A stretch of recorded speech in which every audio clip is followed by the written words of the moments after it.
mom's in the ICU. The doctor tells us she has 48 hours left to live. I'm standing around mom's tiny, comatose body. I wipe the corners of her crusted shut eyes with a rag and I smile. I'm about to bring out the big guns, okay? Forget weddings, forget moving home. I've got something more important to offer. Something I'm sure Mom cares about more than anything. Mommy? I am so skinny right now. I'm finally down to 89 pounds. Aren't you happy? Debasish Marita once wrote that a mother's love is more beautiful than any fresh flower. And while a flower may be beautiful, it may also be toxic. I know this firsthand. My mom taught me many valuable lessons, one of which, how not to be a mother. Some of you may know Jeanette McCurdy as the star of iCarly. I know her as a fellow victim of abuse. In her memoir, McCurdy relives her traumatic, abusive, and terrifying relationship with her mother, but she also learns to move on. So this is for Jeanette, and this is for little me. I'm glad my mom died, by Jeanette McCurdy. My mom, well, she can't breathe on her own. She breathes from a machine and shits in a bag, and I know it's not gonna turn around for her. The nurse comes in to change her shit bag and side-eyes me. I know what's coming, and it is pure hell. You look like Sam Puckett. Are you her?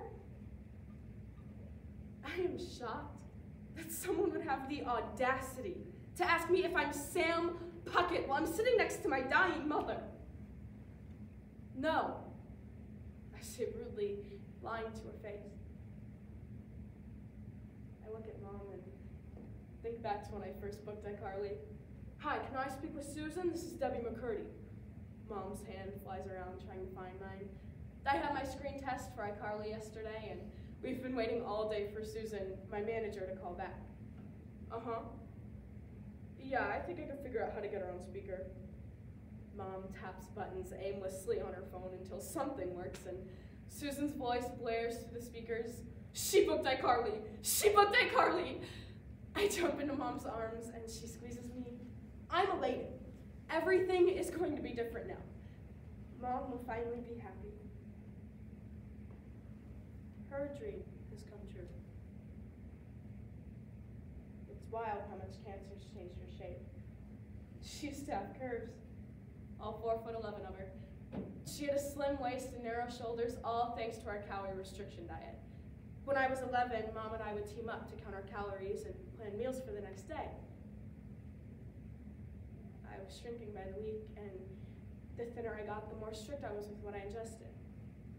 Overall, I thought things were great, but the days I went to the doctors were always the worst. 61 pounds. I immediately tried to read Mom's expression, and it's straight, which means disappointment. I try and say something, but she cuts me off. We'll talk about it later. That was the day I was diagnosed with anorexia. When I asked Mom about it, she told me not to worry and stick to the diet. My phone pings with a text, and it's this guy I met on Twitter. He's wonderfully sweet, but I don't love him. Loving someone is vulnerable, and I get lost in them, like I did with Joe. I never told Mom about him.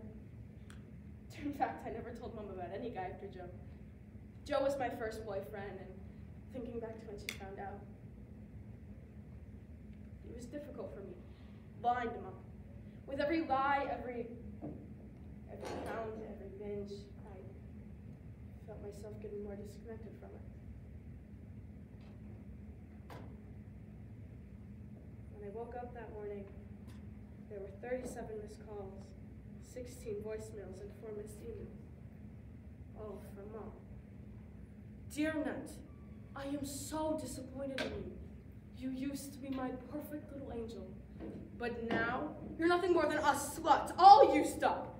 And to think you wasted it on that ogre of a man. I knew you were lying to me. Add that to the list of things you are. Liar, conniving, evil. You look puttier too. It's clear you're eating your guilt. I told your brothers about you and they all said they disown you, just like I do. We want nothing to do with you. Love, Mom. Or should I say Deb, since I am no longer your mother. P.S. Send money for a new fridge. Ours broke.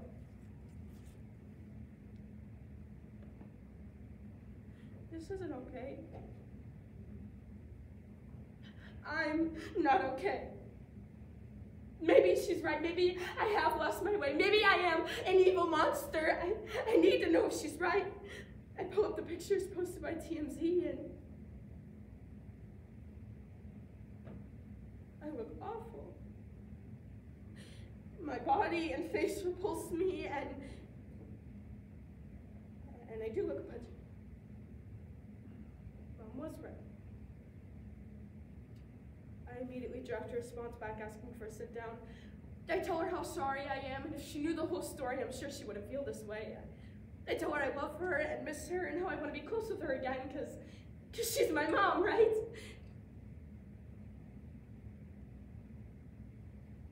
Her immediate response. You caused my cancer to come back. I hope you're happy. You have to live with this now. I'm numb. I can't believe she said that. Even now, sitting at her deathbed, I can't believe she said that.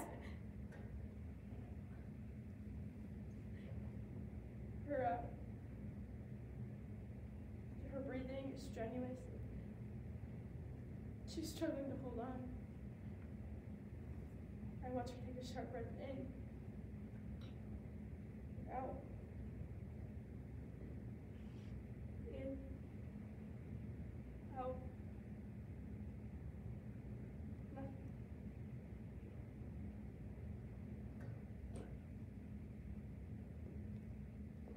Hey, Mom. I stare at her grave. Why do we romanticize the dead? I mean, seriously, why can't we just be honest about them? Especially moms. They're the most romanticized of anyone. I look at the words on her headstone. Sweet, loving, loyal, kind, thoughtful, and on and on and on. Was she though? Was she really any of those things? My mom was a narcissist. She refused to admit she had any problems despite how destructive they really were. I was 6 years old when she pushed me into a career I didn't want. I wasn't equipped enough to handle the entertainment industry. I needed those years to grow and develop as a child, to form my identity. I was 11 years old when she taught me an eating disorder that robbed me of my joy. My mom emotionally, physically, and mentally abused me in ways that will forever impact me. Her death left me with more questions than answers, more pain than healing, and many layers of grief. Grief because I sometimes still miss her. I miss her childlike spirit and her small pep talks. I miss when she was happy. It didn't happen as often as I would have liked, but when it did, it was infectious. But then I realized I'm just romanticizing the dead in the same way I wish everyone else would. I look at the words again. This time I don't cry. I start to walk away.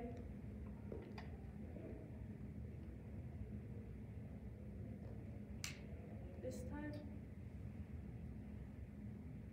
I know I'm not coming back.